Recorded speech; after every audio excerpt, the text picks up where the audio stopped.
han contagiado más de 1,5 millones de personas con COVID. En Perú han muerto 52.000 personas. En Perú, tras las protestas del año pasado, fallecieron 2 jóvenes, hubo cientos de heridos y 3 presidentes en una semana. En Perú, como dijo una columnista, en el mejor de los casos vendrán 5 años en que no se retrocederá más de lo que ya se ha hecho. ¿Es tan malo el panorama? Lo cierto es que frente a las elecciones presidenciales hay un solo candidato que se lleva las preferencias, indeciso. Nadie apuesta qué ocurrirá este 11 de abril, con 18 candidatos, 6 de los cuales son los favoritos según los sondeos, pero superando por poco la barrera del 10%. Y es que Perú no solo enfrenta problemas actuales como la crisis sanitaria y la económica, 7 de cada 10 trabajadores son informales, sino que otros males que arrastra hace décadas y que no han sido encarados por sus dirigentes, que, adivinen, no vieron venir el malestar, no lo vieron venir. Sistemas de partidos fragmentados, presidentes que enfrentan un mecanismo, la vacancia, que los deja frente a un parlamentarismo a medias, corrupción, desigualdad. La estabilidad no era tal. Esa ilusión de que tras los golpes de Estado y el polémico Fujimori se iniciaba una nueva etapa se acabó. El año pasado, la llamada Generación Bicentenario los obligó a verlo. ¿Cuál es el futuro de Perú? Comienza Conexión Global.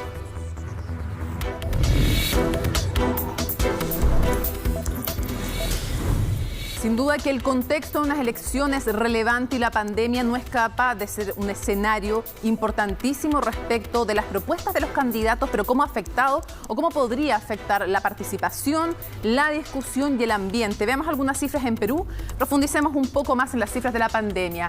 Muertos en Perú, 52.877. En el caso de Chile sabemos que los confirmados con PCR son 23.000, pero los fallecidos total ya superan los 30.000 los asociados a COVID. ¿Qué ha ocurrido en Perú? Más de 1 millón, van cerca del 1.600.000, están en 1.582.367 casos totales. En nuestro país estamos en 1.043.000 aproximadamente. Total de PCR realizados, un poco más de 9,5 millones. En Chile, para que comparemos, 11.006.000 muestras. ¿Cuántas camas críticas tiene Perú? Que tiene bastante más habitantes que nosotros, pero tienen camas críticas 2.573. Piensen que Chile tiene 4.015 camas críticas. Médicos cada 1.000 habitantes. Esto entonces es una comparación fácil de hacer con un sistema sanitario además muy complejo en el caso de Perú, tremendamente complejo. Tienen camas críticas por habitantes. Estamos hablando de cada 1.000 habitantes 1,3 camas críticas, y Chile tiene el doble de camas críticas. Y además, ojo, no se olviden que en cuanto a habitantes, Perú tiene poco más de 32 millones de habitantes y Chile casi 20. Entonces, aún así, teniendo uno 32 millones de habitantes y el otro casi 20, Chile tiene muchas más camas críticas, no solo por cada 1.000 habitantes, sino que en general, en total. Médicos les decía cada 1.000 habitantes, 1,3, y es el doble en el caso de Chile. Y camas críticas, siendo un país con 32 millones de habitantes, 2.573 versus las 4.013 que tiene Chile, que las ha expandido en medio de la emergencia, evidentemente. Y ayuda social, ¿de cuánto ha sido el paquete de ayuda social en relación al PIB? Un 7%. Y en el caso de Chile, 10,7%. Hay siempre discusión de los nuevos bonos y de las nuevas ayudas que se incorporan, pero hasta donde podemos comparar, mayor porcentaje del PIB que en el caso de Perú. Bueno, es importante, es relevante ver entonces, después de analizar este contexto, cuáles son los candidatos, las propuestas, por qué hay tal número de indecisos. Se habla desde el 40% de indecisos hasta un 25%, mientras ninguno de los candidatos se empina más allá del 10-12% entre los favoritos. 18 aspirantes a la presidencia, al momento, la carrera presidencial y el presente de Perú en la nota de Orlando Silva. Juro por Dios, por la patria y por todos los peruanos. Juro por Dios, Dios y por la patria. Asumo hoy con honor el cargo de presidente constitucional de la República. Juro por la patria y por todos los peruanos. 4 presidentes en menos de 5 años reflejan el crudo escenario político que vive Perú, el país que este domingo irá nuevamente a las urnas para elegir al 5º inquilino del Palacio Pizarro, en unas elecciones donde la confianza de la población hacia su clase política está en el suelo y en medio de una pandemia que sigue causando estragos.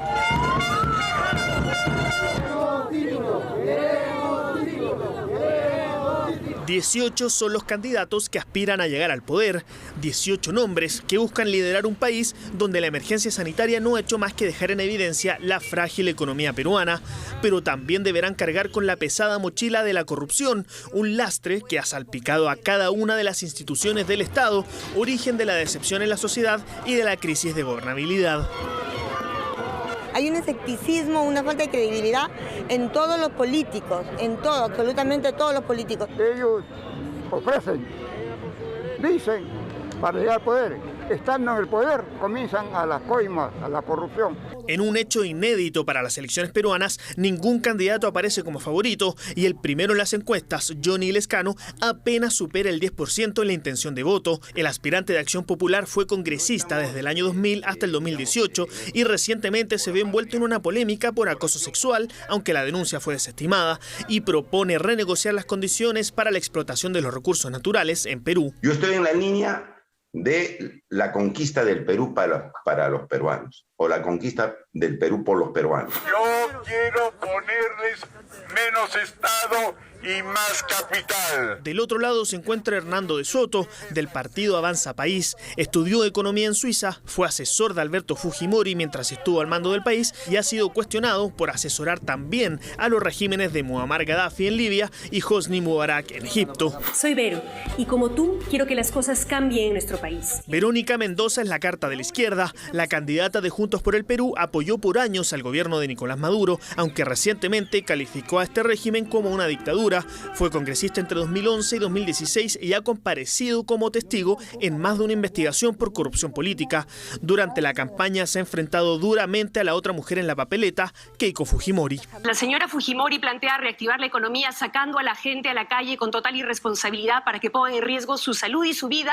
Parece que la señora Mendoza no escucha a la gente. ¿Y cuál es el problema? Que la gente está sin chamba y las personas están saliendo a trabajar. La fundadora y presidenta de Fuerza Popular es investigada junto a su partido en el marco del caso Odebrecht. Ha cumplido 2 veces con órdenes de prisión preventiva y arriesga 30 años de cárcel. A pesar de esto, hoy busca la presidencia del Perú por tercera vez. Vamos a seguir con nuestra campaña, porque lo que busca el fiscal, y lo ha dicho el día de hoy, es querer silenciarme. En otra línea están el exfutbolista de la selección peruana e ídolo de Alianza Lima, George Forsyth, y Rafael López Aliaga, a quien se le ha denominado el Bolsonaro peruano. Son los llamados outsiders en esta campaña. Y decirle a todos esos políticos de siempre, basta. Vamos a expulsar del país de inmediato a todo extranjero que cometa cualquier delito. Pero en la que es quizá la elección más impredecible en la historia del Perú y donde además se elegirán a 130 congresistas, la única certeza es la posibilidad casi nula de que alguno de los candidatos logre el 50% más 1 de los votos, por lo que todo se resolverá en una segunda vuelta. Nos trasladamos de inmediato hasta Lima para conversar con la corresponsal de CNN en Perú, Jimena de la Quintana. Jimena, muchísimas gracias por acompañarnos en Conexión Global. Lo primero que quisiera preguntarte, estas elecciones se dan en medio de la pandemia también en Perú. ¿Qué tan fuerte está golpeando la pandemia a ese país? ¿Cómo lo están viviendo ustedes?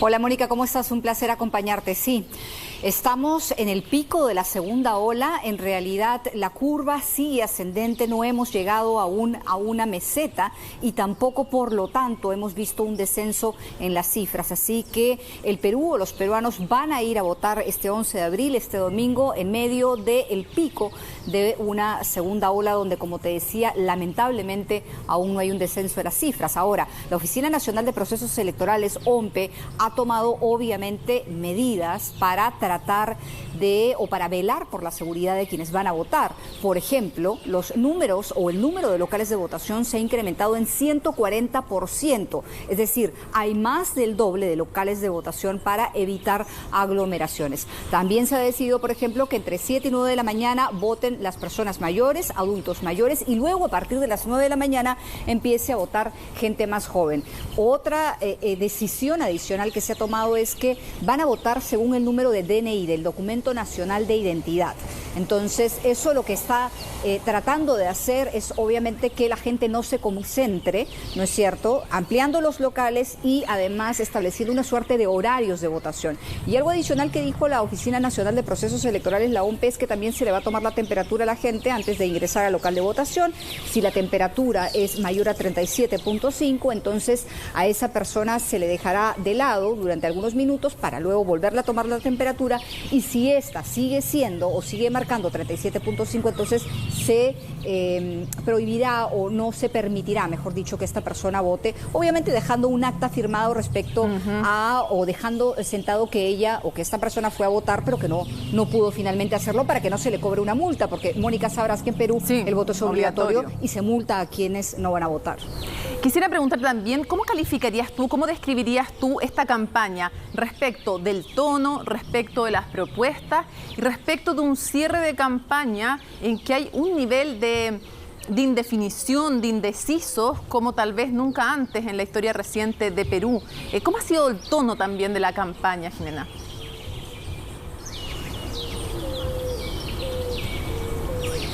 Te diría que un tono único en la misma o en el mismo sentido, haciendo la relación también con un momento único en el país, es decir, es la primera vez que no solamente en Perú, sino en muchos países del mundo probablemente se va a votar en medio de una pandemia. La gente está obviamente más preocupada por su salud y por lo que viene pasando respecto al número de contagiados, de muertos, a las vacunas, en fin, a todo lo que implica la pandemia, antes que por la propuesta de los candidatos. El interés de la campaña, a diferencia de otras campañas presidenciales, surge muy pegado a este 11 de abril. Años atrás, tú sabes que en Perú se elige presidente cada 5 años, muchos meses atrás estaba ya empezando a hablar de los candidatos, de sus propuestas y de todo lo que generalmente un elector analiza. Ahora yo te diría que la campaña se encendió 4 semanas antes, tal vez. Recién 4 semanas antes empezaron a abordarse temas ya a profundidad en algunos medios de comunicación. Lo cierto es que el voto, Mónica, está muy disperso, es decir, hay un empate técnico entre los 5 primeros candidatos según la última encuesta que se ha podido publicar, y en este caso cito la encuesta de Ipsos Perú, que es una encuesta que se hace por encargo del diario El Comercio en Perú. Esta encuesta se publica el día domingo, 7 días antes de el 11 de abril, que es cuando se acude a votar, y ya desde el domingo no se puede publicar a partir del lunes ninguna encuesta más. Hay un empate técnico, según esta encuestadora, entre los 5 primeros lugares, es decir, saber quién va a pasar a la segunda vuelta es algo difícil de pronosticar. Ahora, ha llamado la atención en los debates televisivos y en la campaña 2 cosas que vemos también en otros países, en nuestro continente y en el mundo en general, Jimena. Uno, la fake news, o sea, bastante información falsa respecto de otros candidatos y del gobierno también. Y propuestas bien radicales, cuando se habla en contra de homosexuales, se habla en contra de inmigrantes. Han habido propuestas en contra de la llamada ideología de género. Eso llamó también mucho la atención respecto del debate.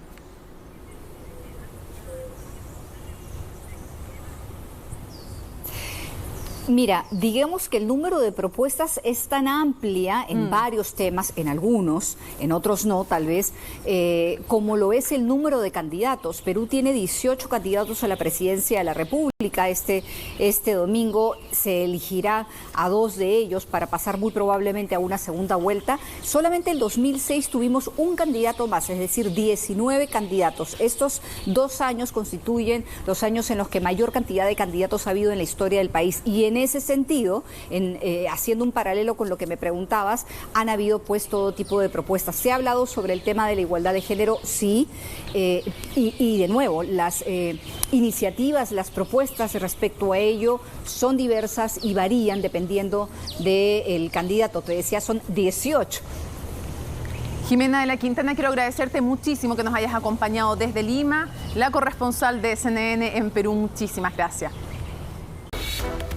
Son 18 los aspirantes a la presidencia de Perú. Veamos, solo quiero que vean el panorama. 18 aspirantes entonces a la presidencia del Perú. Hay solo 2 mujeres compitiendo en esta carrera, Keiko Fujimori y Verónica Mendoza, que es excongresista, actual congresista Keiko Fujimori, cada una con un punto de vista distinto. Desde la derecha Keiko Fujimori y desde el fujimorismo evidentemente en pugna con su hermano Kenji, y en el caso de la ex parlamentaria y de izquierda Verónica Mendoza. Quiero que revisemos entonces para que vean la cantidad de candidatos, muy fragmentado tanto en partidos como en postulantes a la presidencia. Y estas son las últimas encuestas. De igual manera, completamente abierto e incierto el escenario. Va a haber una segunda vuelta, es lo que parece evidente. Quien hasta el último momento tiene mayor cantidad de preferencias en los sondeos, Johnny Lescano, de Acción Popular, con un 14,7%. Esto es bien inédito, que el favorito, entre comillas, tenga tan baja adhesión, y si se fijan en el que tiene menos, 7,9%, y en otras encuestas ha aparecido con 4,3%, que es Pedro Castillo de Perú Libre. Rafael López ha tenido alzas y bajas, ahora está con un 8,2% en los últimos sondeos, pero el que tenía, ustedes le vieron el chanchito que tenía ahí acompañando en la conferencia de prensa, que lo veíamos en la nota anterior, de Orlando Silva. Bueno, tiene más un auto, que es un Mercedes muy grande, con una R de Rafael, evidentemente, y le dicen el Porquimóvil, que ha sido una anécdota para que conozcan de la campaña de Perú, y el resto entre el 13,9% y el 11,2%. Vamos a seguir profundizando en este tema y para eso nos acompaña Eduardo Dargent, desde Lima, además, profesor de Ciencia Política en la Pontificia Universidad Católica del Perú. Muchísimas gracias por estar con nosotros. Buenas tardes, muchas gracias por la invitación. Quisiera preguntarte, si tuviéramos que marcar el espectro ideológico, no de los 18 candidatos, por favor, sino de los más relevantes, de izquierda a derecha, populistas, no populistas. Bueno, es evidente, por ejemplo, que Rafael López sí tiene una Opus Dei, él mismo se declara de derecha, otros dicen de extrema derecha, pero otros, hagamos el mapa de los principales.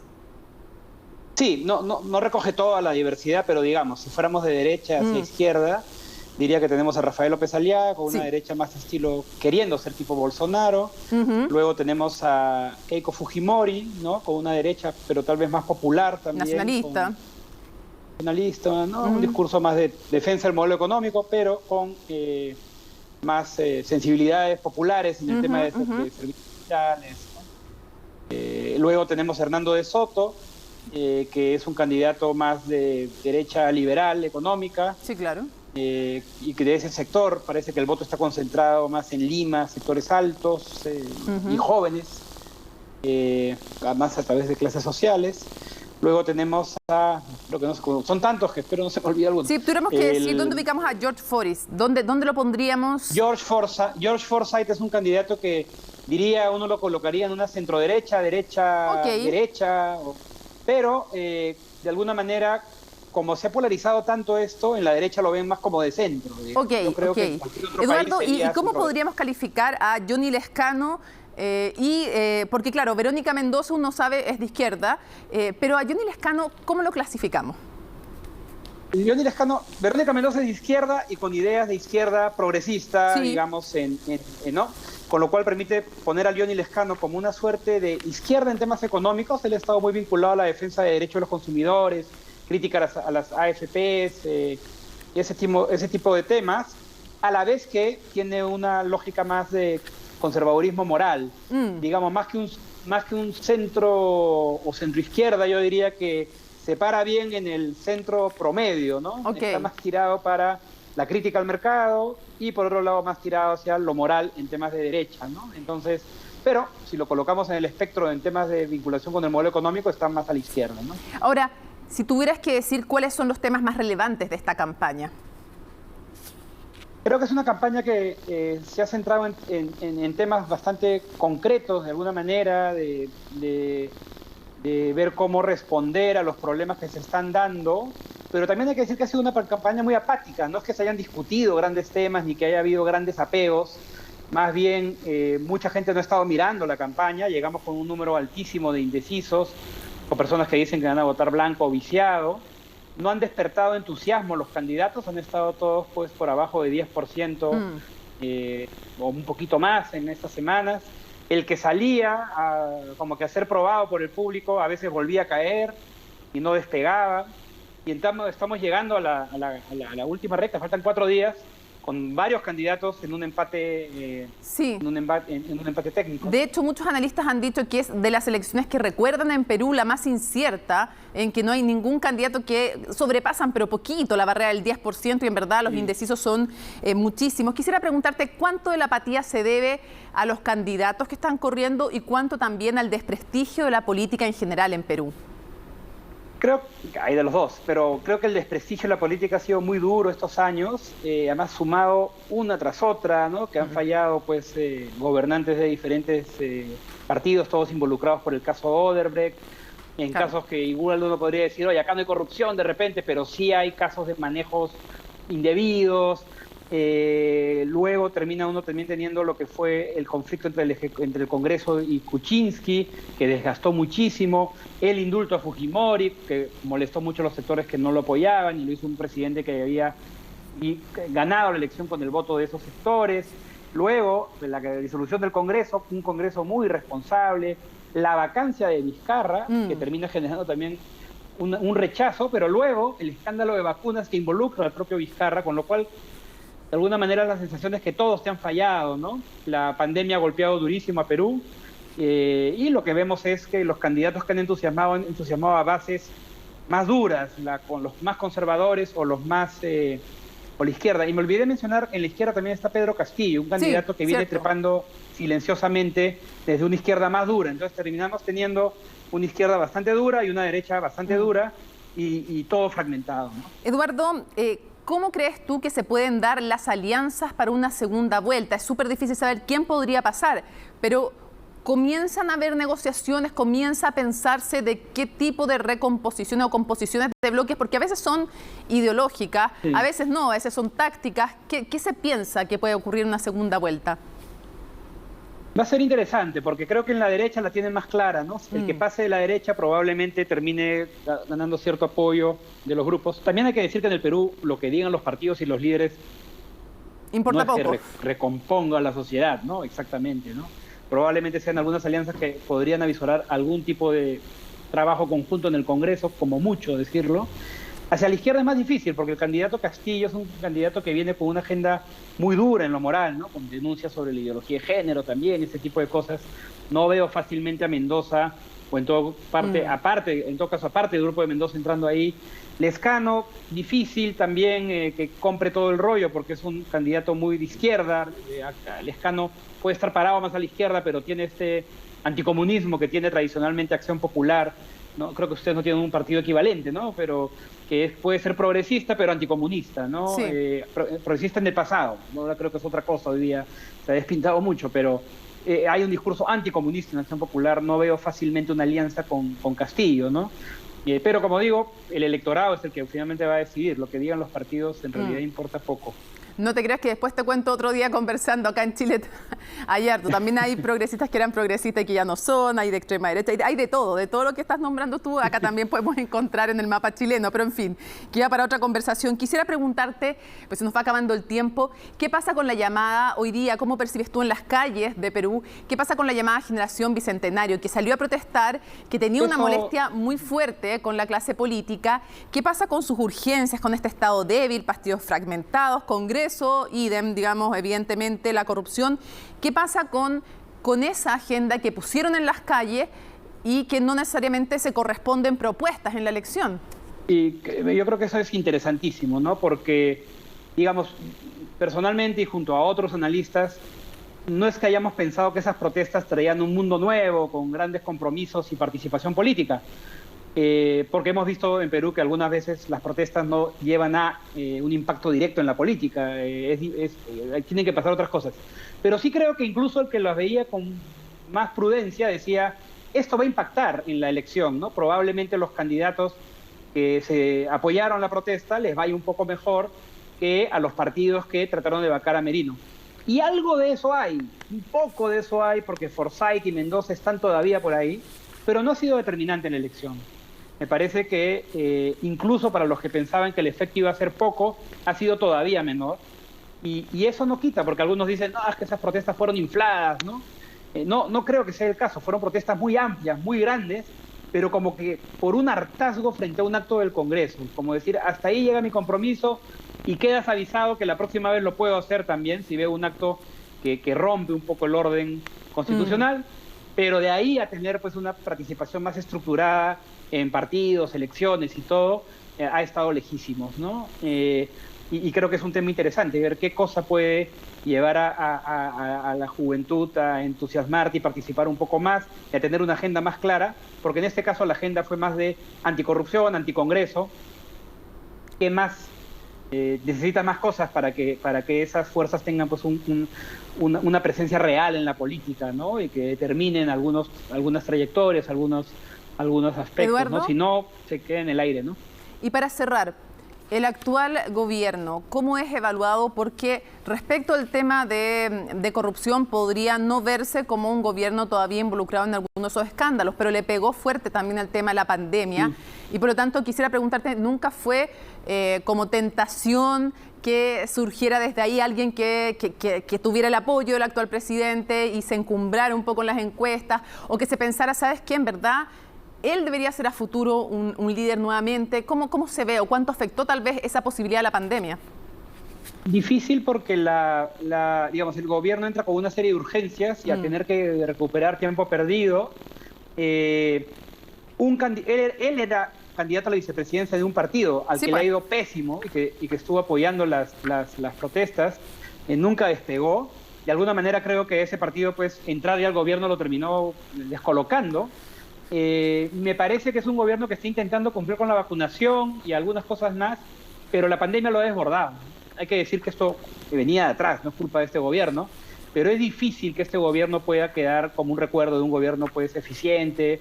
No creo que la evaluación final sea mala, creo que la gente dirá, llevó la nave hasta el final cuando se temía que podrían haber más embates del Congreso, podían hablarse de más vacancias, ¿no? Logró pasar la ola y lo está logrando y llevó las elecciones. Pero no creo que el recuerdo tampoco sea como agradable, ¿no? Un gobierno que cumplió, ¿no? Pero no creo que haya marcado la política. Salvó Francisco Sagasti finalmente la crisis de un momento hasta el otro, entrega al país, pero se queda ahí. También influyó en el contexto que le tocó. Eduardo, quiero agradecerte muchísimo que nos hayas acompañado en CNN Chile en Conexión Global y por supuesto invitar a todos a que lean tus columnas en El Comercio porque son un lujo. Muchas gracias, muchísimas gracias por la invitación y gracias por las palabras. Gracias a ti. Nos vamos entonces a la pausa. Al regreso volvemos en el Ojo con y un interesante debate sobre las elecciones en Perú. Nuestros vecinos, en momentos decisivos. Volvemos con eso y más.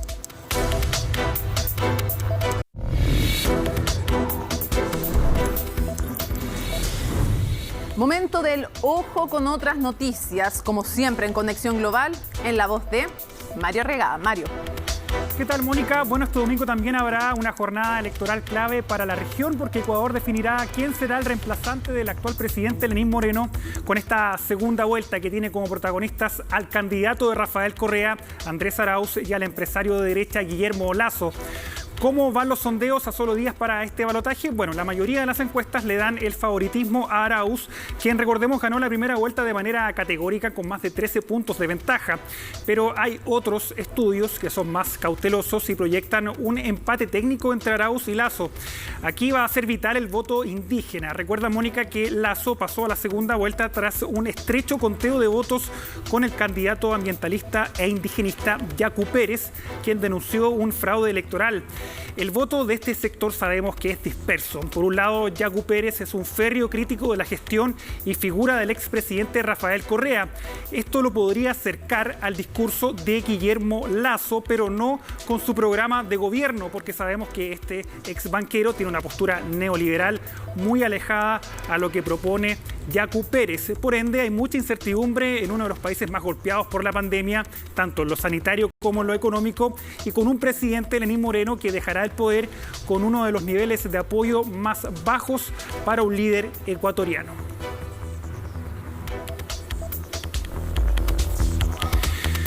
Vamos con tema de la pandemia porque la Agencia Europea de Medicamentos concluyó que existe un posible vínculo entre la vacuna de AstraZeneca y los casos de coágulos sanguíneos detectados en quienes recibieron esta dosis.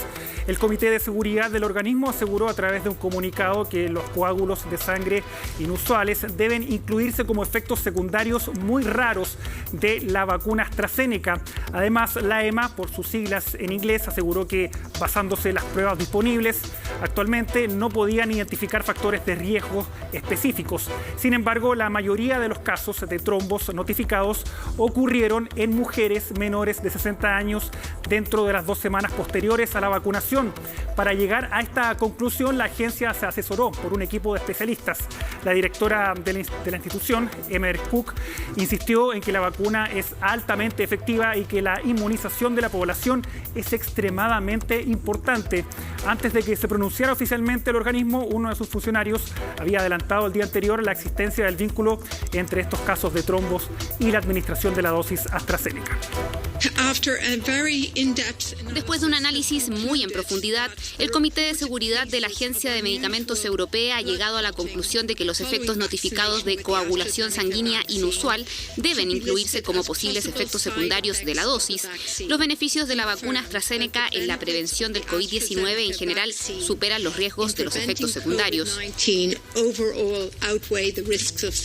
Bueno, y conmoción ha generado, Mónica, un video divulgado por la patrulla fronteriza de Estados Unidos que muestra a un niño migrante de 10 años deambulando solo por el lugar. Los agentes dijeron que el menor viajaba con un grupo de migrantes, pero se desconoce cómo se separó de ellos. Las autoridades dijeron que el niño está bien y que trabajan para ponerlo bajo el cuidado del Departamento de Salud y Servicios Humanos de Estados Unidos. Esta situación, sabemos, Mónica, se ha convertido en un panorama diario en la frontera de Estados Unidos, donde son cientos de menores de edad los que cruzan el territorio sin compañía de sus padres o cuidadores. Escuchemos parte de este dramático ambiente. ¿Ah? ¿Me puede ayudar? ¿Qué pasó? Es que yo venía con un grupo de personas y me dejaron botar y no sé dónde están. ¿No sabes dónde están? ¿Te dejaron solo? Pues claro, me dejaron botar. ¿Te dejaron solo botado? ¿No vienes con mami o con papi o con alguien? ¿Ah? ¿Vienes con tu mamá o tu papá? Nadie. Yo venía en un grupo que venía de entrega con usted y al final me dejaron botado y venía aquí a pedir auxilio. ¿Te dejaron botado y te dijeron que vinieras a pedir auxilio? No, yo vengo porque si no, ¿por dónde me voy a ir? Allí voy a dejar y tal vez me pueden robar, secuestrar o algo. Bueno, Mónica, sabemos que esta realidad la viven cientos de niños porque estamos frente a una de las peores crisis migratorias que ha tenido que enfrentar Estados Unidos, uno de los principales desafíos que ha tenido que enfrentar el actual presidente Joe Biden, que sabemos tiene una postura más flexible para los migrantes y esto ha motivado. Académico de la UDP y también del COES, bienvenidos a ambos y primero quisiera preguntarles cuánto creen que influye no digo la desaparición porque existe, pero la pérdida de importancia del fujimorismo en la indecisión, entre otros factores como el desprestigio de la clase política, la fragmentación de los partidos, porque hay una indecisión altísima. Adriana, ¿qué dirías tú? ¿Cuáles son los factores más relevantes para que con suerte lleguen algunos sondeos al 14% el favorito? Yo creo que aquí, Mónica, lo que hay que señalar para Chile, en primer lugar, es que hay una crisis de representación altísima en el país, ¿no? Sí. Para darles una idea, 7 de cada 10 peruanos no confían en el Parlamento, ¿no? Y en elecciones anteriores, 2 de cada 10 peruanos ha decidido su voto en la cola de votación, digamos, el mismo día de la jornada electoral. Y ahora, según los sondeos, más o menos alrededor del 30% de los electores no tiene aún definido su voto, ¿no? Y esto tiene que ver con un problema de oferta electoral, en el sentido que los partidos no están logrando conectar con la población y poniendo en el centro temas que son claves como salud, educación y empleo, según la encuesta que hicimos en Transparencia en el mes de octubre, que son los temas que preocupan a los ciudadanos, ¿no? Entonces hay un tema, por un lado, de oferta política en términos de capacidad de traducir demandas ciudadanas en propuestas, pero por otro lado también un tema de liderazgo político, ¿no? Ninguno de los candidatos ha logrado conglomerar o, digamos, recolectar un porcentaje importante de las preferencias electorales que los ponga o los sitúe entre los primeros sitios, ¿no? Y entonces esos son desafíos que los partidos van a tener que evaluar y que vamos a tener que, digamos, hacer frente de cara a la legitimidad de la representación en los próximos 5 años. Carlos, en algún momento el fujimorismo y el antifujimorismo fue un tema importante en la política peruana. Hoy día vemos un partido en que los dos hermanos se confrontan en sus liderazgos, que también tiene mucho que ver con cuando se produce esta transmisión hereditaria, ¿no?, de un caudillo. ¿Qué significa hoy día el fujimorismo en Perú? Lo que sucede es que el fujimorismo ha perdido relevancia por el desprestigio de las investigaciones judiciales, pero no solamente el fujimorismo, sino el resto de la clase política tradicional. Es que el electorado peruano... y con tantos partidos políticos, ¿estable va a ser el próximo periodo? Yo creo que ciertamente ese es el principal reto para la gobernabilidad en los próximos 5 años, ¿no? Creo que es importante recordar que hay 18 candidatos a la presidencia en esta campaña, más de 2.500 candidatos al Parlamento, y se han hecho cálculos de más o menos cuántos partidos pasarían lo que en el Perú llamamos la valla electoral, que es un porcentaje, ¿no?, más del 5% de votos emitidos a nivel nacional, y hay un cálculo que dice que se acercan entre 8 o 9 partidos, ¿no? Entonces tendríamos 8 o 9 fuerzas políticas en el Parlamento que deberán coincidir, ¿no?, para generar coaliciones que permitan moverse en la aprobación de ciertas reformas esenciales, una de las cuales se ha conversado en campaña es, por ejemplo, la reforma constitucional, ¿no? Entonces creo que ese es un desafío en el Parlamento. Y otro desafío, sin duda, es la capacidad que va a tener el Ejecutivo de tender puentes hacia el Legislativo, porque no va a llegar con una mayoría absoluta, ¿no? Entonces ahí también van a tener que hacer de esfuerzos desde las fuerzas políticas para garantizar coaliciones que permitan asegurar una gobernabilidad que dé respuesta a la crisis en la que está el país en este momento.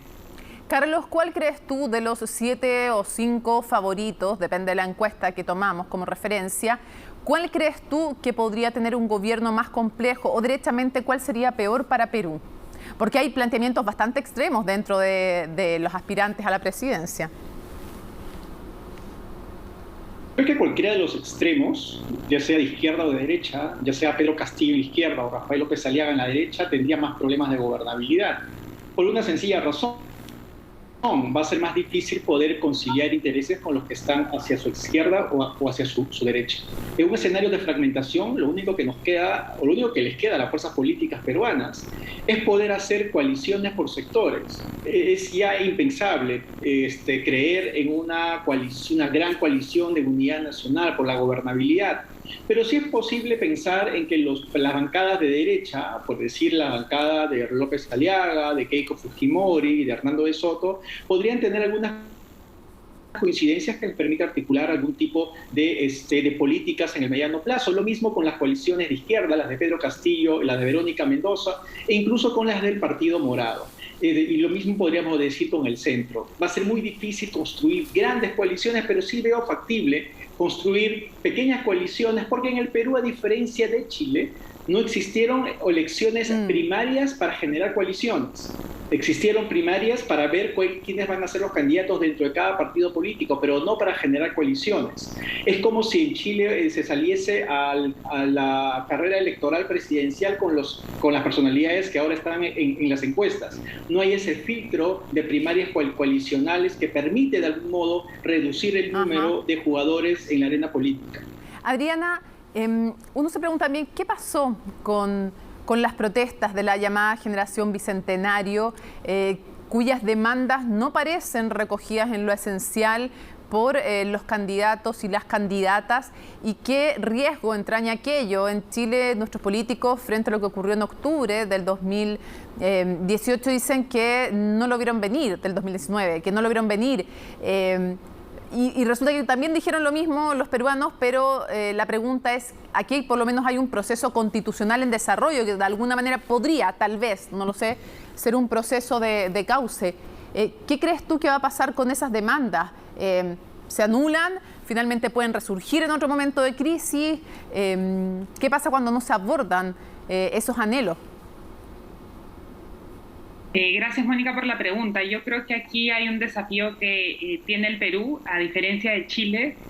Tiene mucha dificultad para transformar lo que se llama la política de contención o la política contestataria en una política institucionalizada. No hay un tránsito entre movimientos sociales y partidos políticos, no hay mecanismos para hacer de las demandas ciudadanas en protestas demandas que se conviertan en una agenda parlamentaria, por ejemplo, ¿no? Y entonces creo que eso pasa por un debilitamiento progresivo de las organizaciones políticas en su capacidad de ser las organizaciones que traduzcan, ¿no es cierto?, las demandas de los ciudadanos hacia agendas nacionales, agendas públicas, ¿no? Y eso pasa porque los partidos se han ido debilitando a lo largo de todos estos años, ¿no? O sea, han sido coaliciones electorales o coaliciones de intereses particulares, pero también están los factores de crisis, ¿no? Las crisis políticas. El Perú ha tenido en el 2020 solo 5 primer ministros, ¿no? Diferentes ministros de salud, y también ha sido impactado por el escándalo de Odebrecht, que ha, digamos, afectado a toda la clase política, ¿no? Los últimos 5 presidentes se han visto afectados y comprometidos por ese escándalo, ¿no? Y entonces creo que ahí hay necesidad de cara a futuro de ver una agenda colectiva de fortalecimiento de estas instituciones representativas, precisamente para que, como tú lo señalabas, esas demandas ciudadanas que han quedado digamos, en el tapete, puedan ser escuchadas y replanteadas en propuestas de gobierno en los próximos 5 años. Carlos, hablamos en algún momento de la vacancia, que es esta posibilidad bastante amplia que tienen finalmente, según cómo se la tomen los parlamentarios, de sacar al presidente, que decíamos de alguna manera puede transformarse en un parlamentarismo de facto sin los mecanismos que acompañan un parlamentarismo y que ayudan también a dirimir conflictos. Ese puede ser un riesgo también para el próximo mandatario. Y el tema de la justicia, las reformas a la justicia que se han prometido, también se han prometido reformas constitucionales. ¿Cuál es lo que te parece a ti que es más urgente en lo institucional de modificar de algunas de las cosas que te menciono u otras? Sí, bueno, lo que sucede lamentablemente para la política peruana es que tanto la destitución presidencial como la disolución congresal se han convertido en las reglas de juego de la democracia peruana. Lamentablemente se han legitimado en los hechos. Por más que quisiéramos que no fuese así, Perú es un país donde hemos tenido disoluciones congresales cada 20 años, y eso forma en momentos de crisis, es una opción que los estadistas de mano dura, los estadistas populistas pueden emplear. Lo mismo desde el Congreso. Y yo creo que más bien en ese sentido sí se requieren reformas, aunar esfuerzos para que las reformas en términos de equilibrio de poderes, que es por donde va a venir los problemas de gobernabilidad en los próximos años, se aborden en el primer año del Congreso, aprovechando la luna de miel tanto del Ejecutivo como del Legislativo. La reforma judicial ha avanzado en sectores importantes, en niveles importantes. La Junta Nacional de Justicia, que es un órgano relativamente nuevo, creado precisamente como producto de la crisis anticorrupción, está cumpliendo su función de manera eficiente. Hay cosas que corregir, obviamente. Seguimos con una dinámica de restricciones, aprisionamientos muy a la ligera, sin ser juzgados muchas de las personas inculpadas. Eso tiene que cambiar, pero yo creo que la urgencia va por el lado del sistema político. Tenemos que tratar de buscar reformas que atenúen un poco la confrontación entre poderes. Ahora, este es un escenario pues bastante voluntarioso, cabe decir, si es que vemos que si tenemos un resultado parlamentario fragmentado y polarizado. Sí. Para cerrar, esto es súper difícil, pero si ustedes tuvieran que apostar, ¿quiénes pasan a la segunda vuelta? O o denme por último 3 nombres ya, para que tengan una opción más. Pero ¿entre quiénes 3 creen ustedes que está la segunda vuelta? Carlos. Qué difícil pregunta. ¿Cierto? A ver, quien venía liderando las encuestas ha sido Johnny Lescano, se daba como favorito para pasar a la segunda vuelta, pero según últimos sondeos ha tenido una caída bastante pronunciada. Sin embargo, yo creo que le puede dar para quedar como un finalista, por lo menos entre los 3 primeros. Y yo creo que Keiko Fujimori tiene un caudal político que le permite tener ser resiliente. Eso le permite tener un poco de permanencia mientras todos los demás cambian de posiciones, y pondría yo a una candidatura de izquierda también ahí, a alguien ya sea por el lado de Verónica Mendoza o de Pedro Castillo. Lo que sí creo que es más seguro es que Acción Popular sí podría ser al menos la primera o la segunda minoría en el próximo Parlamento. Eso sí creo que es algo que tenemos más certidumbres. Adriana. Mónica, yo por un tema de neutralidad no me puedo pronunciar, pero lo que sí esperaría es que sean candidatos que pongan por delante los intereses del país y que resuelvan la sindemia, ¿no? Esta crisis múltiple sanitaria, de servicios públicos, económica en la que está metida el país. Lo esperaríamos todos y en general de todos los sectores políticos. No siempre encontramos esa respuesta, pero es lo que esperaríamos a lo largo de todas las fronteras de todo el mundo. Adriana, Carlos, muchísimas gracias por habernos acompañado en Conexión Global de CNN Chile. Ha sido un gusto, como siempre, conversar con ustedes. Igualmente. Y aprovecho, por supuesto, de una recomendación. Aprovecho de recomendar Carlos en La Tercera, lo pueden leer. Y a Adriana en El Comercio de Perú también, excelentes ambos para analizar, para mirar más allá de nuestras fronteras. Como siempre, entonces, nos vemos cada miércoles a las 10:30 de la noche, porque nos importa lo que pasa en todo el mundo, porque nos estamos siempre en Conexión Global.